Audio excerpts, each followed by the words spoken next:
time to 6 months, and I'm going to continue with that. And so, talking about your little one from ages 6 months to 18 months, and that is a really big, amazing time. I didn't mention in my previous video, but I actually did start feeding my little ones really early. So I actually started at 4 months with my first son, and he started taking a lot of interest in food. So it can be a big thing for parents working out when and what to feed their kids. I did a lot of reading, and I really wanted to go down the fats and protein route. And by 4 months, all the iron stores in their body, which they got from you, and also if you did delayed clamping of the cord, then by 4 months they really need a lot of iron. And if you're using formula, sometimes they put extra iron in. However, if you're breastfeeding, it's not really enough to really sustain them. So I started with a mixture of liver. So I would get really high quality liver, and I would freeze it, and then I would grate it, and I would start with that and a bit of egg yolk. And my sons absolutely thrived on that as their first food. They really enjoyed it, and it also helped to set their palate to not really love sugar. And even now, like, it took them a long time to really enjoy or want something that was sweet. And even for a long time, my kids just wouldn't want to eat it. I would make them something with an alternative sweetener, and they just didn't want to really touch it. They do now love fruit. And Yes, love fruit. yes, my son is telling me he loves fruit. And so that was one of the things I didn't mention in my previous video, but I did start them on, I wouldn't even call it solids, because it's quite a runny mixture that it can be that they first started eating at 4 months. But that really boosted their iron, and I did that until they were ready and showing signs.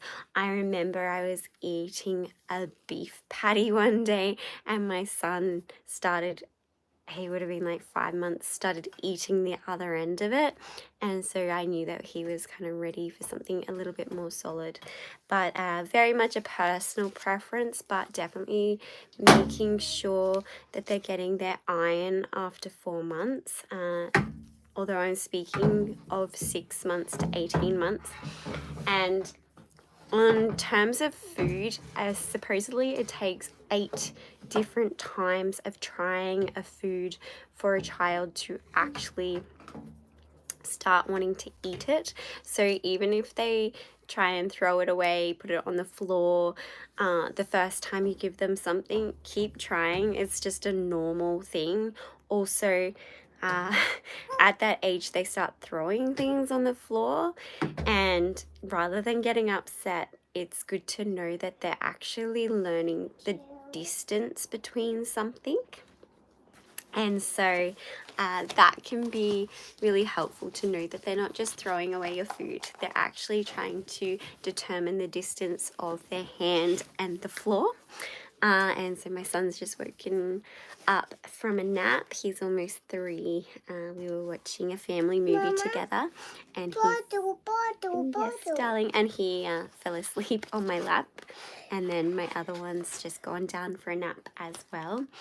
And so, like I said in my previous video, finding their rhythms and keeping too, that is really important, making sure they're not getting overtired during the day and getting the right amount of sleep so that they can sleep through the night. For my babies, I think it was around maybe 8 months, they really started to sleep through the night and happily do so. I followed a lot of different things to get them to sleep through the night, but hopefully this is still recording. But yes, they would get up really early at 5 o'clock, and so sometimes if I push their bedtime back a little bit, but sometimes it could put off their day. So I just really went with that. Them being 5 a.m. people, I am not an early bird. So for me, that I really had to work on my own energy levels and making sure that my diet was with foods that were going to give me energy, and really working with their schedule of being 5 a.m. A lot of people said that, they would put their kids to bed at 8 o'clock and then their kids would sleep in, but it just didn't work for us. So finding that right timing for you. And yes, darling. And so sleep was our number one focus in this stage. And you can really see the difference between a child that is taking their correct naps and a child that is getting their sleep at night and the ones that aren't.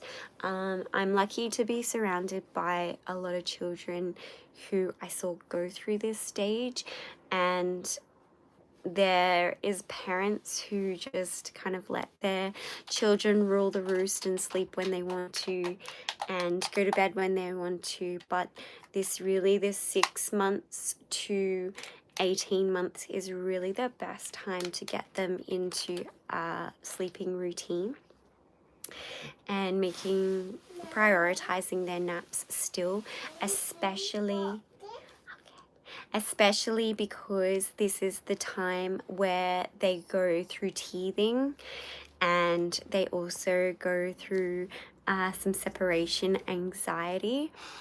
So teething, I never found that any of the teething rings or sucking on frozen milk ever worked for my kids. They're that interested. When they were ready to eat blueberries, some frozen fruits helped. And I also would use a herbal homeopathic remedy to help them. And if it was really bad and I knew that they needed a good night's sleep, good, I would give them just the tiniest amount of baby Panadol. Go on, go do your wee. And that was really helpful, and that would get them through. They do say that Panadol and Nurofen and that it can have an effect on the liver. So a normal dose might be a syringe full, and I would give them about 1/3. It seemed to be enough to just ease them off, and getting them to have their regular nap and making sure it was on time for them, for their day, little rhythms which I spoke about in my previous video. That meant that they would wake up much happier. This is a time I was talking to another mum on the playground, and she had a 17-month-old, and she was saying how much clingier the baby, the 17-month-old, to me they're still babies, but they're really toddlers by this age, how much more clingy they were. And this is just something that I've come to accept from this age, because I choose to be a stay-at-home mum. That's really my number one priority. I don't always feel the need to pick the child up, especially if I'm trying to get something done, or I might pick the child up if it's like if I'm cutting something, I won't pick the child up. But if it's safe enough, I'll pick them up while I'm doing what I'm doing. I also make sure I have a shower for my own personal sanity and health. And because my husband goes to work early, I end up having my shower when he's gone. So I'll often play peekaboo with the curtain while my little one's in there with me.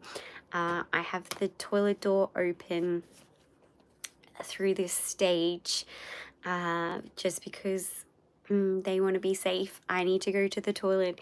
That's really important. Also, this is the stage where they get interested in the bathroom and the toilet and everything that goes on there. So it's actually a good learning ground for them for what's to come with toilet training. And so I'm not opposed to that. But if I need some of my own time when my husband comes home and I need to go to the bathroom, I will close the door. My youngest is currently going through this particular baby toddler stage, and he really doesn't like it if I close the door on him. But we're also teaching him space and making sure that one of us is around when he's going through that. It can be really full on, but it's, yes darling, you do your exercises with you. And so he's learning, and he's got his big brother who is almost 3, and he's currently here with his little tiny arm weight doing his exercises that he's choosing to do because he says he wants to be big and strong. So he's around too, and he's very helpful and going through this stage. Yes, darling, doing your exercises. Oh, you want Mummy to do her exercises? Mummy already did her exercises this morning, darling. But yeah, and just the thing I will say that, a lot of people say they're still babies, they don't know what's going on, but I've always treated my children like they're adults in training and not treated them like they're stupid. And my boys actually love to help me with the washing and the dishes and helping me clean up and organize things. And although they are still babies in a sense, they're also, my day is a lot more calm because we're working together when they can, and getting my older son to help with his younger son, with my youngest son, to change nappies and put nappies in the bin, and we're all working together and not treating him like he's a tiny baby. We also in this stage didn't buy a lot. I want to say that, like, a lot of mums talk about how expensive it is to have children. And while there's aspects of that, like if you have a formula-fed baby, that can be quite expensive. And if you have a long-term, nappies and all of that, that can get expensive too. I understand this, but we didn't buy a lot for our kids because most of the time they were more interested in the packaging than the actual thing. Even, one of the mums on the playground said that she's finding it difficult because her son, it doesn't have any interests yet at 17 months old.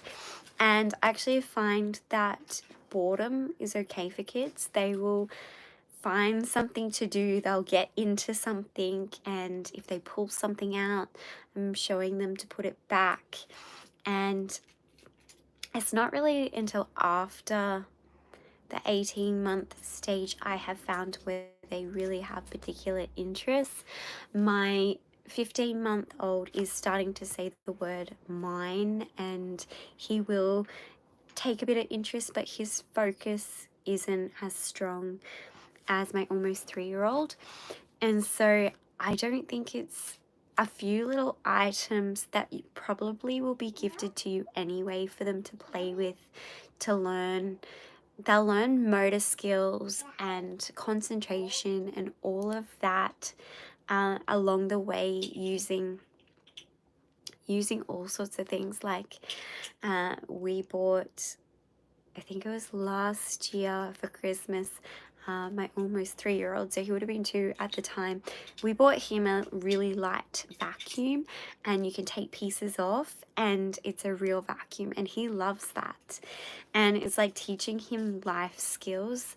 So I read a book about, when you have this child, which I think is a child that is in front of the TV or iPad or phone too much at too young of an age, they don't learn a lot of life skills. And so my almost 3-year-old now, because he wasn't really interested in that in a young age, and even now, like, we have an iPad that has games and things, but we really limit how much of that he has, because now if we put the TV on and he wants to watch a show, he's often done after 20 minutes and he's in his playroom, which I'm in now, wanting to play.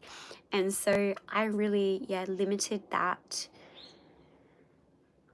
Actually, honestly, I didn't even limit it. My 15-month-old is not really that interested in technology. He does want to play with my phone and take photos, which I encourage because I feel like that's a skill and something he likes, but he won't sit down on the iPad and play with it, which I think is really encouraging. I'm not really into the whole technology as a my son's saying technology as a babysitter. What I have found with both my boys is that we try and focus on something for a little while. So maybe that's playing with their Lego, which kind of at 1, sorry my voice, by about 1, I think they're ready for Lego. Little kids Lego, and giving them something interactive and not expecting them to play for it for hours. Like when we first got it, my 15-month-old got it from his grandmother. Sorry, just got it. He got it for his first birthday, and my almost 3-year-old absolutely loved it. And so when it first came, he spent hours playing with it. But my little one, he play with it for a little bit and then he'll want to go do something else. So I really try to vary their day, and so we'll do a little bit of this and then maybe a little bit of that. So in the morning, while my husband's getting ready, he will put the TV on, and then when I come out, we'll do breakfast, and then the kids will go play in the playroom while I do some reading, and then we'll go outside and then nap times. And some days we'll go to the park, and some days we'll go out on an adventure, and just keeping it that way so you don't get bored and they don't get bored. And on the weekend we go to the markets, and just really integrating that with your little one is really helpful. Also, by 6 months I stopped using a carrier, especially because I have boys. They would get really heavy, so I would then transition them to a nap in our bed. So I would lie down with them and then teach them to fall asleep in the bed, and then put pillows so that they were safe, or I would take a nap with them. And even up until their sleep schedule changed, I was actually having a nap with both of them in the middle of the day. But they're on separate sleep schedules at the moment, or sleep rhythms, as my 15-month-old is on 2 naps and my other son, he's on 1 nap. So we're integrating that, and that will often look like I will take them in a double pram in the morning, and I will give my little one his nap on the way there, and my older son will have his nap on the way back. And at this stage with my 15-month-old, it is getting a little bit a little bit harder, because he wants to fall asleep on the way back and he needs to have a nap later in the day in order to get him through. But we just work around that. I'll often take him out of the pram and put him back in the bed, and he'll often sleep. He may wake up a little bit earlier, which can make this happened to us yesterday, but he still, because he kept to the 2 naps, he seemed to get through and still sleep through the night, which was really good. So I really think the 6 month to 18 months is when you want to make them quite sleep flexible. So if they haven't had a lot of car naps, it's a really good time to help them to be more flexible by taking naps in the car, using the pram, using the bed.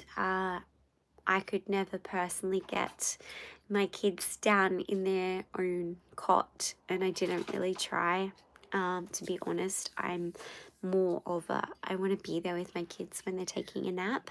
But like now, my almost 3-year-old, he just took a nap on the couch. So he knows when he's tired because it's been so flexible.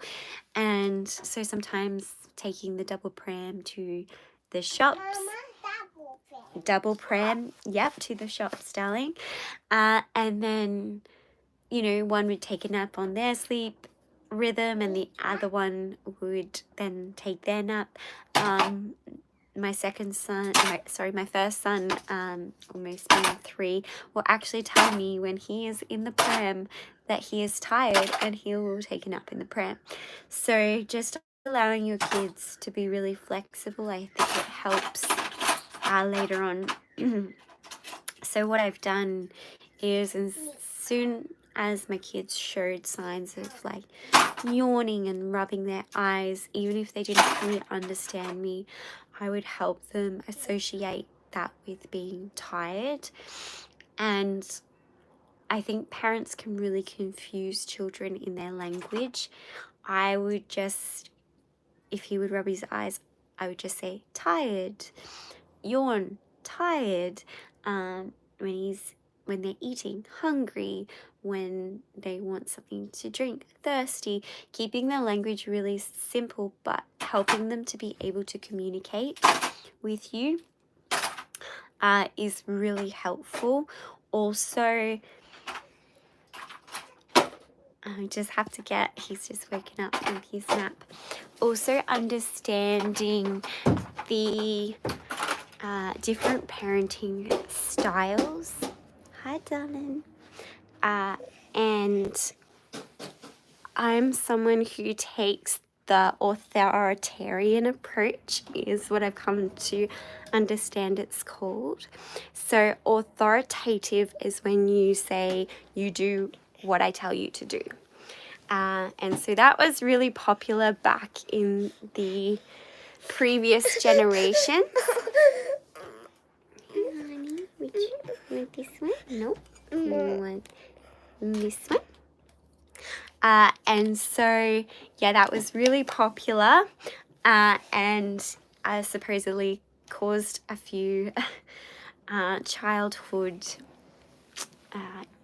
issues and stresses to deal with. Whereas authoritative, no thank you. Sorry, authoritarian is when you tell them your boundaries and your rules, but then you give them a reason why. And so I was taught this very early on with my first son, that if you tell him why, he is less likely to get upset. And this was very much true. And so I would just explain why, like, don't touch that because it gets hot and that will hurt. Also, I'm someone who is into prevention, so a lot of people are scared if their children even touch scissors. My kids are very safe with scissors because I've said this is sharp, ouch, and gently shown them on their hand. And also my kids from 9 months, maybe even 8 months, wanted to climb stairs. We have 2 sets of stairs and they wanted to climb stairs. So instead of me being worried that if I turned my back and they were climbing stairs, I allowed them, they start with going up the stairs, so I would be behind them the whole way, and when they were ready, so my 15-month-old isn't really ready to go down the stairs. I think my firstborn went down them quicker, but my second one is a little more cautious, and so I would show them how to do it and always be there as they're doing it. And so this helps them to not be scared of the world. I actually have a picture of when I was really young on a ladder, and I always thought that in the picture someone had put me on there because my dad is in the picture next to me. But I found out later on that I'd actually gone up by myself, and he was so like concerned that I'd done this by myself. And so I've always encouraged my kids not to be scared of the world, but to show them why and their potential current limitations. And so because my kids walked really early, to showing them if they walk too fast. I know, darling, there's some mummy bears. Here, you hold this. Look. Oh, I know you want it. You can have it after mummy's done. And so, I know, thank you. Thank you, that's mummy's. You can have it when I'm done. You can hold it. And so, I know, sweetheart. I know. Hey, mummy's using it right now.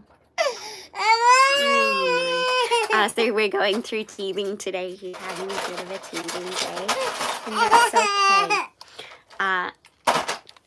And so, yeah, just really, I didn't want to be one of those parents that teaches their child to be scared of the world. Oh, I know, they're exciting, aren't they? Mummy needs them to talk right now, darling. Thank you. Oh, darling. And so, yeah, this is some teething and just waking up time, and he just wants to be. Yeah. And some water. Yeah. Okay. And so this one's pretty simple. They often just need to be held. Held and recognized and know that they're loved no matter what you're doing. So this is also a very patient time. Hey Theo, can you pass that one to Ollie? Can you pass that to Ollie? Thank you, darling. So yeah, very patient time, and you may or may not get a lot done, or some people might like to still use a carrier and walk around their house with their kids. Some people use those stools at the bench so that your child can be there with you. I never personally bought one of those because I just thought it might be a bit of a nightmare to have later on, and then having 2 kids. I actually just would sit my child next to me on the bench and teach them the safety of being on a bench and the safety around that, and we have knives on our bench and teaching them about knife safety. And yeah, so one of them will just sit next to me on the bench. Sometimes they're both sitting with me on the bench helping me make something. I don't think it's ever too early, maybe after a year, to do some cooking with them, and they have their own little plastic knives that they can help me cut things to keep safe. They don't hold like a full-on knife yet or anything like that. Here, Darren. Also, this is the stage finding the right way to give your child fluids. And so we've been through all sorts of cups and things like that, and I think each child is different with their sippy cups, and also transitioning onto bottles and all that sort of stuff depending on if you breastfeed or bottle feed. So with my first one, he was bottle fed. He was bottle fed breast milk, but he just didn't really take to being breastfed, and so after 4.5 months, you're okay. We used formula, which meant that we had to really make sure that he was getting his nutrition in, like I said earlier, making sure he had liver and eggs at 4 months old, and it was really important. Oh, Baba. Come here. Okay. Sorry, guys. He just really wants to be held. And this is this stage of doing life as you, which is another huge thing that I have learnt, the difference between different mothers, and everyone's welcome to do it their own way. But I have found that I don't live what's called a child-centric world, which means that while everything does revolve around my kids, it also doesn't, meaning that we don't allow them to have all of their toys in our lounge room. That is a family space. And so we keep it all in their little playroom. You can keep it in their room, up to you. But everything doesn't revolve around my children. We don't do heaps of extra activities based around them. We do things that we want to do, and they come to that and they learn about the world. And I just think I've seen kids have a lot of tantrums and make the world about them if we're focusing so much on the world being them, so rather than teaching them life skills.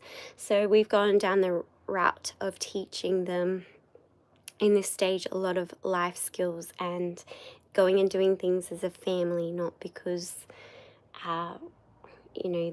there's some sort of child activity on.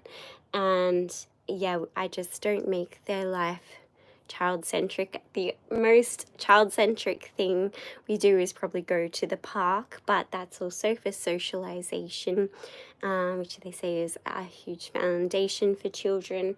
We don't always get to see their cousins, so the park is a nice way for us to give them some socialization and play. But most of the time they're doing adult type activities and helping me in the kitchen and helping me with the laundry, and they even clean. They both love doing the vacuuming and using a broom. We do some gardening and watering the plants, and just doing those sort of things. And I feel like there is a generation underneath my age that just expect everything, and they don't know how life skills. And when you go to a family event, they don't offer help to clean up. And so I want to teach my boys those sort of things. I also think mothers who pack too many children activities in can often feel overwhelmed. It can be expensive for some people to do all of those different activities. So we'll do something here and there, and it's often something that myself and my husband will want to do with them. So those are just some thoughts for this 6 months to 18-month stage. And this one, when you're in the early stage, you're in such a learning stage, which this is too, but I also feel like right now this is such a surrendering time and being okay with, not doing everything today and just being there to hold your child. And they have so many life skills that they're learning so early. And I just allowing them, to run around outside, or if you don't have outside, have a park. And just my kids were so fascinated today because they saw a caterpillar, like being able to have everything you need at home. I'm both extroverted and I love to be at home, so I do like to do both, but my kids are very much happy just to be in the backyard, and that's a big thing too. If they're crying and they just won't stop, just taking them outside or to a local park or something that way, and not feeling like you're trapped inside with a toddler screaming at you. And just really find the peace and the joy in this time, because they're only little like this for a short period. And I found once my son was over 18 months, he's really independent. He wants to do his own things, and he's coloring and drawing and wanting to paint and wanting to do things on his own. He's fully toilet trained now, so he's got that. Also, another thing I have learnt in this 6-month to 18-month stage is it's a good time, and it may sound a bit crazy, but my grandmother taught me that she used to put her children on a little potty by 6 months old, so it's not too young. And so I could never find a potty that they weren't going to get up off. I had one come, but we were through COVID and it just didn't show up. I mean, I ordered one and it just never showed up. So I bought just a potty and allowed them to kind of play with it, and the seat then goes on the toilet. And so my oldest son transitioned really well with that. And I would have trained him.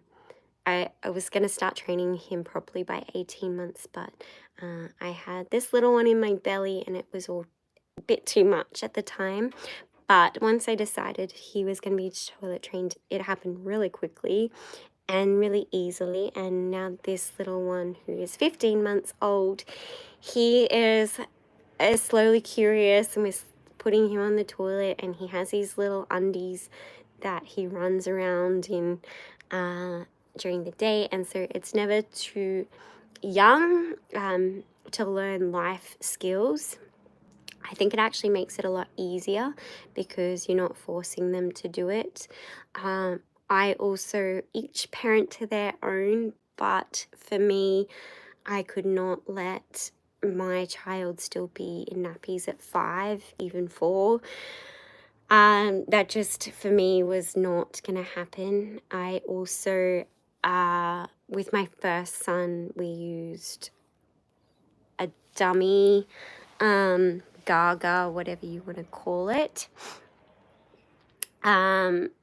But by 8 months it was gone, because that's when their teeth can start coming in, and it's really bad for their teeth and jawline. So we got rid of most bottles and dummies by 8 months, before they were teething. My first son started teething at 12 months, and my little one here, he started teething earlier. I think that was 8 or 10 months. But yeah, because it can happen at different stages. Some kids teeth at 6 months. So working out a strategy, I've still seen 3-year-olds at the park with their dummy gaga pacifier, I think is another term for it, depending where you are in the world. But for me, I would like them to have beautiful teeth, and your jaw can cause a lot of issues later in life, and so making sure that they weren't having jaw misalignment was really important to me during this stage. And your first and second child can be different through this stage as well. Like I said, my first one is quite independent. He always has been a bit more independent, whereas my second is a little bit more shy and a little bit more attached. And also, like sleeping arrangements, as I said in my previous video, it's really up to you, but I'm really doing the nurturing style and keeping them close to me. I've found it's much more beneficial to my sleep as well. And there are lots of books on that, and I might share more about why I think that's important. Let me get it. There you go, you get it. And yes, but everyone has their own. And like I said, with my first one, he slept on his own for 6 months, and he is a very happy child. So at the end of the day, you do have to do what's right for you. But I would also look at the long-term repercussions of things. And there are some childhood development things that can happen if they are on their own, that didn't sit well for me, so I have kept them close. But yeah, absolutely personal preference, and I highly recommend doing as much research and working out your plan for you before you have them or while you're pregnant. And even like with one of my clients, she's still reading books every day when she's in postpartum, just to be set with all the information you can, because information helps you to navigate motherhood. I think the less information you have, the less, you know how to navigate through this stage. Like me knowing that he is in this particular stage, and that it's only probably going to be another 3 months and then he'll be moving into his next stage, that I'm okay with holding him all the time, and just surrendering to that, because I know it's vital for his development, and one day he's going to be all grown up, and I'll know I've done the best that I possibly can for him, but also that I was, there for him to go through this stage. And so that's really about the 6 months to 18 months.